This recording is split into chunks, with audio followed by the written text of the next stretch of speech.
વૃક્ષમાં પરમાત્મા છે, જીવ છે, આ ભાવ આપણે ત્યાં ગળથુથીમાં હતો. છોડ એ જ રણછોડ, પૌધામાં પરમાત્મા આપણે ત્યાં સહજ હતું. મિત્રો, સમાજમાં આપણે જીવન જીવવું હોય તો જરૂરિયાત પડે. આપણને કઈ પથ્થરયુગમાં પાછા જવાની જરૂર નથી. પણ પ્રકૃતિએ કેટલાક નિયમો બનાવ્યા છે. આ નિયમોનું પાલન કરવું પડે. અને જો પાલન કરીએ, અને તેથી આપણા શાસ્ત્રોએ કહ્યું છે કે આપણને પ્રકૃતિનું શોષણ કરવાનો અધિકાર નથી. આપણને પ્રકૃતિનું દોહન કરવાનો જ અધિકાર છે. Exploitation of the nature is A crime. Milking of the nature is virtue. આપણને દોહન કરવાનો જ અધિકાર છે. તમે ગાયને દોહી શકો, ગાયના ચીરાફાડ કરીને બધું કાઢી લેવાનો તમને અધિકાર નથી.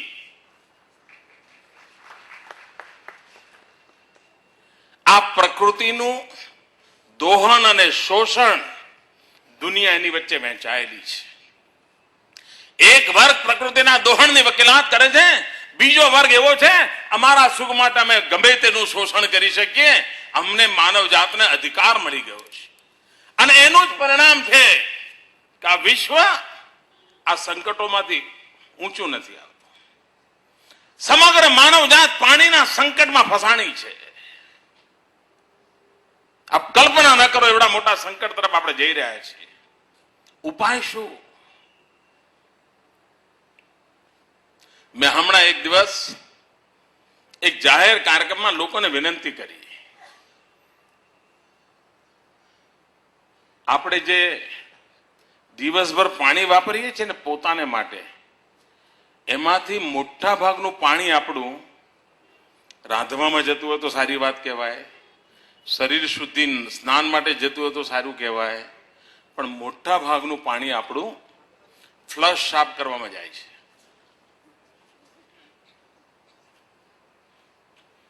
કારણ કે જે જમાનામાં એ બધું બન્યું હશે, સંડાસની ફ્લશની ટાંકી 5 લીટરની હોય ને આમ ચામ દબાવો ખુડખુડ ખુડખુડ. એટલે મેં એક વિનંતી કરી કે કમસે કમ પ્લાસ્ટિકની કોથળીમાં 2 ઈંટો મૂકીને એ કોથળી તમારા ફ્લશમાં મૂકી દો ને, તો આજે 5 લીટર પાણી ભરે છે એના બદલે 3 લીટર ભરશે. અને તમે દબાવશો ત્યારે તમારું કામ 3 લીટરમાં થવાનું છે, 2 લીટર પાણી બચશે. ભાઈ, ઉપાય સહેલો છે કે નહીં? ભાઈ બોલો તો ખરા. આયા જ્ઞાનના માર્ગમાં આયા જોલ્યા. નાનકડો ઉપાય. સાહેબ, બીજા દિવસે મારા વિરુદ્ધમાં એવું ચોખ્ઠું બન્યું. હવે શું કરવાનું ભાઈ? મિત્રો, આના કોણ કરશે? આ બધું આ કોણ કરશે મિત્રો? અને તેથી આપણે એવા સરળ ઉપાયો શોધવા પડશે. ગુજરાતમાં આપણે અભિયાન ઉપાડ્યું છે. ખેતીનું પાણી બચાવવા માટે ડ્રીપ ઇરિગેશન એ જ એક માત્ર છે, માર્ગ છે. મિત્રો, આ જ્ઞાન માર્ગમાંથી પ્રેરણા લઈને ટપક સિંચાઈ માટે જ્યાં આપણી વગ હોય ત્યાં આપણા ખેડૂત ભાઈઓને કેમ પ્રેરિત ન કરીએ? આવા નાના નાના ઉપાયો દ્વારા પ્રકૃતિને બચાવવા માટેનો પ્રકૃતિ સાથે સાહેબ અનુસંધાન જોડવાનું હોય. જેમ પ્રકૃતિનું અનુસંધાન ન જોડી શકે, એ ક્યારે પરમાત્માનું અનુસંધાન ન જોડી શકે ભાઈઓ.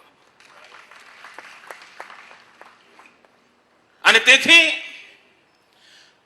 પ્રકૃતિ સાથેના અનુસંધાનનો ભાવ આપણે અહીંથી લઈને જઈએ. આપણો દેશ એવો છે કે જેણે ક્યારેય જ્ઞાનના દરવાજા બંધ નહીં કર્યા. બહુ મોટી બાબત છે મિત્રો. વિશ્વના લોકોને કદાચ આની જાણ નહીં હોય. આપણે એવા લોકો છીએ કે જેણે જ્ઞાનને પૂરબનું, જ્ઞાનને પશ્ચિમનું આવ્યો સર્ટિફિકેટ નથી આપ્યા.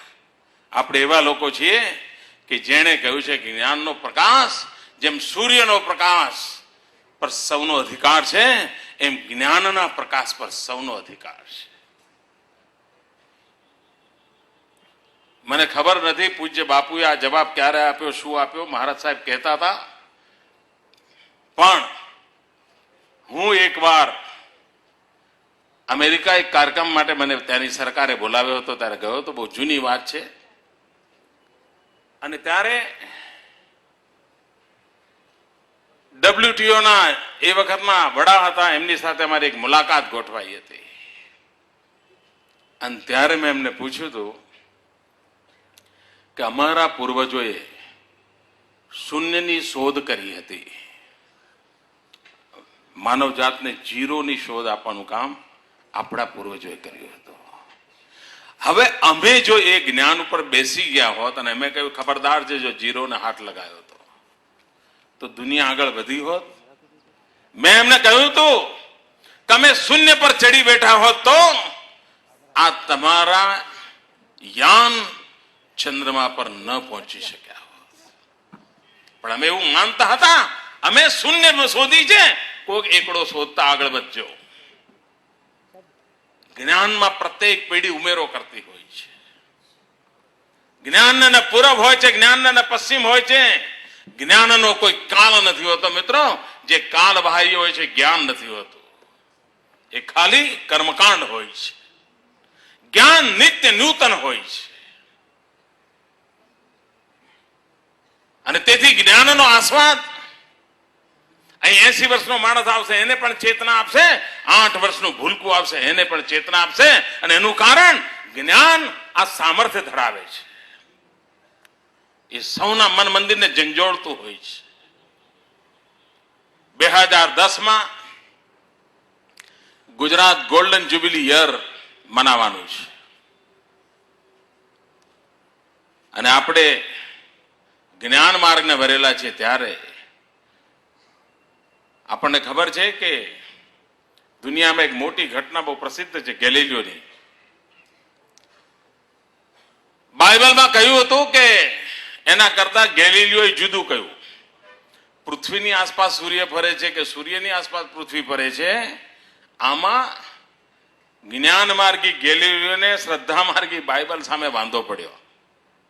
અને પરિણામ શું આવ્યું?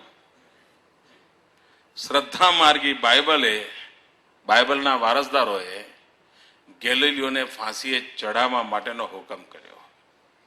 આ દેશમાં તત્વજ્ઞાન કયું પ્રચલિત? તેન તખ્તેન ભુંજી થા. એ આ દેશનું મૂળભૂત તત્વજ્ઞાન. એ તત્વજ્ઞાનની વચ્ચે એક એવો માનવી જન્મ થયો, એણે કહ્યું ઋણમ કૃત્વા ધૃતમ પિબેત. અહીંનું શાસ્ત્ર, એનું જ્ઞાન, અહીંની પરંપરા હતી તેન તખ્તેન ભુંજી થા, જેમાં ત્યાગના મહાત્માને ગણવામાં આવ્યું હતું. પરંતુ એક એવો વ્યક્તિ આવ્યો જેને આનાથી તદ્દન વિપરીત, કાર્લ માર્ક્સનો પણ બાપ હોય એવી રીતે, એણે કહ્યું ઋણમ કૃત્વા ધૃતમ પિબેત. અરે દેવું કરીને ઘી પીવો, આ જન્મમાં ભોગવી લો, આવતા જન્મ જોયો છે કોણે? આવું આ દેશમાં કહેવાયું. અને આ દેશની વિશેષતા જુઓ કે તેન તખ્તેન ભુંજી થા કહેનારને પણ ઋષિ કહ્યો, અને ઋણમ કૃત્વા ધૃતમ પિબેત ઓલ ટુગેધર ઓપોઝિટ વિચારધારાને પણ ઋષિ તુલ્ય માનવામાં આવ્યો. આ જ્ઞાનની પૂજા એ આ દેશની વિશેષતા છે. તદ્દન ઓપોઝિટ. બીજા દેશમાં ઓપોઝિટ વિચાર એટલે ફાંસીનો માંચડો. આ દેશમાં ઓપોઝિટ વિચાર પણ જ્યાં સમાજને સુસંગત નહોતો એને પણ ઋષિ તુલ્ય માનવામાં